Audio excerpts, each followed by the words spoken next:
Olá pessoal, tudo bom? Hoje nós vamos continuar investigando a Palavra de Deus e o tema de hoje é esse aqui, ó. De onde nós viemos? Você sabe essa resposta? Então hoje nós vamos olhar isso na Palavra do Senhor, tá? Nós temos duas grandes possibilidades, tá? E as duas estão aqui, ó, representadas aqui. A Bíblia, nós sabemos que ela fala que houve um Criador, um Deus Criador que criou toda a vida e tudo aquilo que existe. Outro caminho é, alguns cientistas acreditam sobre uma evolução humana, que os homens teriam evoluído do macaco, né, ou de um ancestral, de um primata, um ancestral comum. Então nós vamos dar uma olhada nessas duas análises, tá? E existe uma grande diferença entre as duas, tá? Eu vou começar por essa aqui. Alguns acreditam que houve uma grande explosão. Essa grande explosão que surgiu do nada, ela criou todo o universo. E aí todo o universo veio a existir após essa grande explosão. No planeta Terra, teriam acontecido algumas catástrofes, alguns fenômenos naturais, e todas essas combinações teriam criado a vida humana. E a vida, né? A vida no planeta Terra. E, segundo alguns cientistas, existiria um ancestral comum, né, lá nos primatas, e esse ancestral teria dado origem ao homem. Tá? O homem teria descendido de um primata, de um ancestral comum, e lá no início todas as vidas teriam o mesmo ancestral.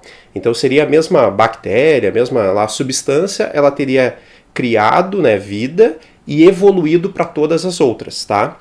Uma coisa interessante, na teoria da evolução, ela é chamada de teoria porque não tem como comprovar cientificamente, não pode ser reproduzida num laboratório, né? A teoria da evolução diz que os seres vão evoluindo conforme o passar dos anos, né? E a base dessa teoria, ela é a morte, tá? Então, assim, um descendente, ele teria que produzir um novo descendente, completamente diferente dele. Isso é evolução. Não poderia ser o mesmo indivíduo evoluindo e se transformando. Se fosse o mesmo indivíduo, isso seria metamorfose, que é o que ocorre no caso da borboleta. A borboleta, ela é uma lagarta e durante a vida da lagarta ela se transforma em uma borboleta. Isso é metamorfose. Só que para que ela faça isso, toda a informação genética já está nela. Então a lagarta, ela já tem informação genética suficiente para transformar ela numa borboleta, tá? Então isso é metamorfose. Para ser evolução, o primeiro ser teria que morrer. Então a morte, ela é parte da evolução.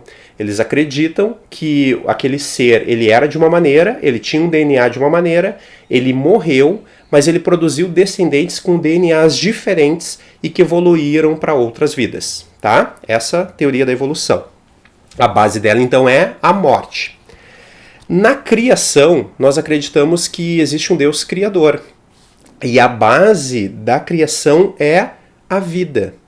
Então, Deus criou todas as coisas, a gente vai ver depois lá em Gênesis, e ele criou todas elas tendo como base a vida. Então, para sustentar a vida do homem aqui nessa terra, Deus criou tudo aquilo que era necessário para que a vida existisse nesse planeta.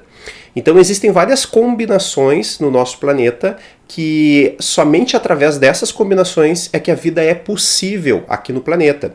Então, a temperatura aqui o clima do planeta, a quantidade de oxigênio disponível para nós, a água. Então, uma série de fatores foram pensados por Deus para que a vida pudesse existir aqui no planeta. Então, tudo que Deus fez teve como base a vida. E uma coisa interessante, lá no Jardim do Éden tinha uma árvore chamada Árvore da Vida. Se os homens comessem daquela árvore, eles nunca iriam morrer. Então Deus sempre fez tudo pensando na manutenção da vida, em manter a vida para sempre. E não é à toa que um dos presentes que Deus nos dá é a vida eterna. Aleluia! Agora eu pergunto para vocês, em qual vocês acreditam? Vocês acreditam na evolução ou acreditam na criação? Que nós tivemos um Deus criador que criou todas as coisas. Eu creio na criação e nós vamos olhar na Bíblia. Vamos ver alguns versículos que falam sobre isso. O primeiro versículo que nós vamos olhar é Gênesis 1:1, Então vamos abrir lá. Ali diz assim: no princípio criou Deus os céus e a terra. Então a Bíblia declara que houve um Deus criador. Lá no princípio, que nós não sabemos quando foi, não sabemos em que época foi, mas lá no princípio Deus criou os céus e a terra. E aí ele vai dar, ali nos primeiros versículos de Gênesis, ele vai dar ordem a tudo aquilo que ele está criando, né? Ele vai criar em 6 dias todas as coisas. Todo o planeta, todo o sistema solar, toda a galáxia, o universo e tudo aquilo que existe no planeta Terra. Vai separar a água, vai criar árvores, vai criar animais, vai criar pessoas. Então tudo isso foi criado, foi iniciado ali por Deus nesses 6 dias. E no 7º dia Deus descansou. Agora nós vamos ver um versículo que fala como Deus criou todas as coisas. É o Salmo 33, versículo 6. Que fala assim: os céus por sua palavra se fizeram, e pelo sopro de sua boca o exército deles. Aleluia. Então os céus pela palavra de Deus é que eles se formaram. E aqui diz que pelo sopro da boca de Deus o exército deles. Esse exército dos céus são as estrelas. Então existem trilhões de estrelas, e aqui fala que pelo sopro de Deus é que essas estrelas se formaram. Nosso Deus é tremendo, é poderoso e é grandioso. Outro versículo que fala sobre a criação, né, que Deus criou todas as coisas, é Hebreus 11, versículo 3, que diz assim, que pela fé nós entendemos que foi o universo formado pela palavra de Deus, de maneira que o visível veio a existir das coisas que não aparecem. Então, para os cientistas, eles acreditam que tudo veio de uma grande explosão, né? Mas eles não sabem aquilo que viria antes, né? O que criou toda essa explosão, né? Da onde veio essa energia? Aqui diz que Deus criou todas as coisas pela sua palavra, pelo seu poder, e que ele criou todas as coisas do nada. Para que os cientistas creiam no Big Bang, precisa haver alguma coisa antes que deu origem a todas as outras. Aqui diz que o nosso Deus é tão poderoso que do nada ele criou tudo. Aleluia.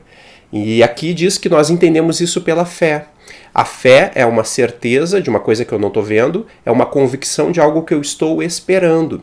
Então é por essa fé que nós cremos que Deus criou todas as coisas pela sua palavra e de que ele é poderoso realmente para fazer todas essas coisas. Que outras coisas será que Deus criou? Bom, Deus criou todas as coisas que nós conhecemos. Ele criou aqui no planeta Terra, fala que ele fez uma separação entre a luz e as trevas, ele viu que a luz era boa, fala que ele fez separação entre as águas e a terra, né, deixou a porção seca para que nós pudéssemos viver nelas. Na porção seca ele criou árvores, ele criou montanhas. Na água existem os peixes, existem os corais, existe uma série de vida dentro da água. Nós podemos ver toda a criatividade de Deus, porque existem muitas espécies de animais diferentes, animais coloridos, animais que brilham no escuro, animais venenosos. Então existe uma série de animais grandes, pequenos. E de todas as coisas da sua criação, né, Deus também criou o homem e aí colocou ele num jardim para que o homem cultivasse, guardasse aquele jardim. E nesse jardim existiam árvores frutíferas, né, de todos os tipos. Então, vários alimentos que o homem poderia comer. Até hoje nós temos tudo isso que foi criado por Deus. Nós podemos plantar algumas sementes, podemos colher frutos, podemos ver as flores.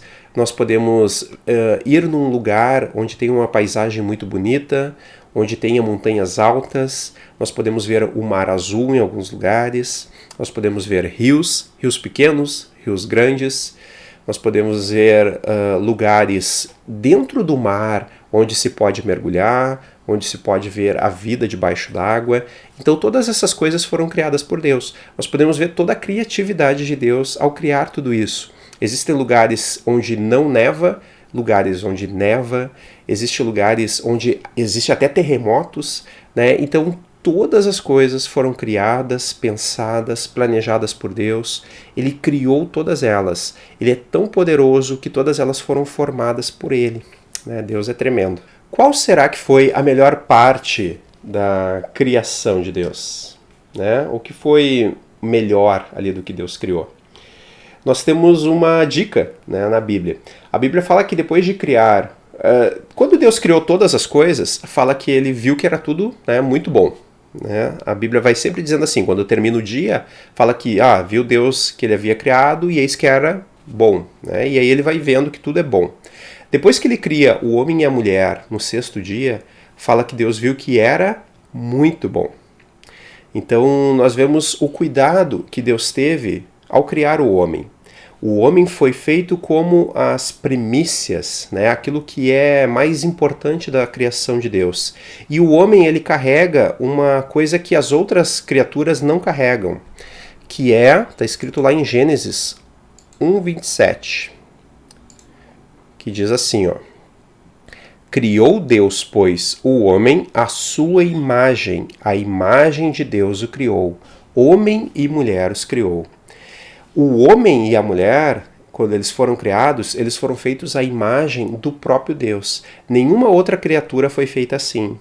A Bíblia fala, quando as criaturas estavam sendo criadas, fala que Deus fez cada uma segundo a sua espécie. Então não existe a possibilidade de que um cachorro se torne um coelho, por exemplo. Cada um foi feito dentro da sua espécie. Isso foi criado por Deus, isso está na palavra de Deus. Mas quando o homem foi criado, ele foi feito imagem e semelhança de Deus. Então ele está acima das outras coisas, porque Deus refletiu a própria imagem dele na criação do homem e da mulher. Deus, na sua obra, ele criou tudo muito bonito. Né? Então o homem e a mulher, quando foram criados, eles foram colocados num jardim chamado Éden. Esse Éden pode ser traduzido como delícias, né? Então esse lugar, a gente costuma falar que ele era o paraíso. Ele era um jardim perfeito. Imaginem um jardim criado por Deus, cheio de árvores frutíferas, cheio das coisas que o Senhor Deus tinha criado. Provavelmente esse era o lugar mais bonito da terra. E ali Deus decidiu dar início à vida humana. Né? Colocou o homem e a mulher nesse lugar para desfrutar de tudo aquilo que Deus tinha criado. Um outro versículo muito interessante que fala sobre a criação de Deus é Apocalipse 4, versículo 11, que diz assim: Tu és digno, Senhor e Deus nosso, de receber a glória, a honra e o poder, porque todas as coisas tu criaste. Sim, por causa da tua vontade vieram a existir e foram criadas. Então o nosso Deus, ele é todo poderoso e ele é digno de honra, é digno de receber louvor por causa da criação dele, né, da grande obra que ele realizou e que nós podemos ver até hoje os frutos dessa obra de Deus. Porque Deus criou tudo perfeito, tudo de uma forma correta, tudo de uma forma ordenada. E Deus é poderoso para sustentar todas essas coisas, manter elas em funcionamento. Se nós pudéssemos conversar com Deus e perguntássemos para Ele o que Ele mais gosta de tudo aquilo que Ele criou, será que Ele falaria que é uma planta, que é uma pessoa, que é um animal? Né? O que será que Deus diria? E provavelmente Deus diria isso aqui, né? Que você é muito especial. Deus te ama muito e você é parte especial da criação de Deus. Você foi criado, foi planejado por Deus. Embora você venha de um pai e uma mãe, foi Deus que pensou toda a combinação genética para que você fosse da maneira que você é. O seu cabelo, a cor da sua pele, a cor dos seus olhos, tudo isso foi pensado por Deus. E essa combinação não foi feita só ele combinando seu pai com a sua mãe. Ele combinou os seus avós, ele combinou seus bisavós, seus tataravós, e assim ele foi combinando desde Adão e Eva, até chegar ao ponto onde ele queria você. Então você foi planejado por Deus e colocado na linha do tempo que Deus determinou, no tempo certo, no período certo. Nós somos muito especiais para Deus e nós podemos ver 3 pontos que falam o quanto nós somos especiais. O primeiro ponto é que nós fomos feitos à imagem e semelhança dele. Nós fomos feitos iguaizinhos a ele. O pecado nos desviou disso, deixou o homem de ser a imagem e semelhança de Deus por causa do pecado. Mas em Jesus nós temos a restauração disso. Nós podemos agora novamente ser a imagem e semelhança de Jesus. O segundo ponto é que nós podemos ter comunhão com Deus, nós podemos conhecer a Ele, nós podemos ler a Sua palavra, podemos orar, podemos falar com Ele e buscar a Sua vontade todos os dias. Nenhum outro ser da criação pode fazer isso, mas nós temos livre acesso ao Pai, porque esse caminho foi aberto por Jesus, e Jesus é o próprio caminho que nos conduz até Deus. O terceiro ponto esse é muito especial, fala que Deus pode habitar em nós. Nós fomos criados de uma maneira tão especial que nós contemos um lugar onde Deus pode morar em nós. Através do seu Espírito, ele consegue vir e habitar dentro da nossa própria vida. Nós temos íntima comunhão com Deus porque ele habita em nós. Ele não é um Deus distante que está no céu ou que está em outro país, mas ele é um Deus que habita em mim através do Espírito Santo. Então, se você não tem certeza que o Espírito Santo de Deus habita em você, você pode pedir a Deus. Peça para que ele venha fazer morada em você, para que ele more em você, para que ele entre na sua vida, para que você seja cheio do Espírito Santo. E aí o Espírito Santo vai te conduzir por todas as coisas. Ele vai fazer com que tu fique semelhante a Jesus, parecidinho com o Pai, como nós deveríamos ser lá no princípio, se Adão e Eva não tivessem pecado. Agora nós temos livre acesso, porque Jesus morreu pelos nossos pecados e ressuscitou para nos dar uma nova vida com Deus. E por causa de tudo isso, você pode crer que Jesus morreu por você. Ele morreu pelos seus pecados na cruz. E agora você pode ter uma nova vida com Deus, porque Jesus já pagou a sua dívida. Ele já pagou o preço que você precisava pagar. E agora você tem uma nova oportunidade de andar e viver para sempre pertinho de Deus. Nosso versículo para decorar diz assim, que no princípio criou Deus os céus e a terra. Gênesis 1:1. No princípio criou Deus os céus e a terra. Consegue repetir? No princípio criou Deus os céus e a terra. Gênesis 1:1. Mais uma vez, agora de olhos fechados. No princípio criou Deus os céus e a terra. Gênesis 1:1. Aleluia! Que essa verdade possa mudar a sua vida, que você possa crer de todo o coração que Deus é o Criador de todas as coisas e que Ele planejou a tua vida. A tua vida é importante para Deus, ela faz parte do propósito de Deus. Então que Deus te abençoe, te encha de graça, te encha do Espírito Santo e nos vemos por aí.